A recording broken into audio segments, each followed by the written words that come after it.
Swinging is supposed to be fun, right? But it doesn't look like you're having much fun. What's the problem?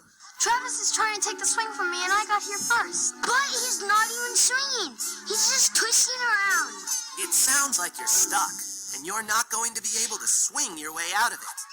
I think this calls for the problem-solving steps you learned. What are you doing? I'm trying to make an S, but it's not working. An S? I get it. S is the first step. Yeah, S. Say the problem, remember? The problem is Leo is always hogging the swing, and he never uses it for swinging. Nuh-uh. The problem is Travis is always telling me what to do. I never get to swing by myself because of you. Oh, you both sound pretty angry. I feel like that sometimes. What works for me is taking a minute to calm down.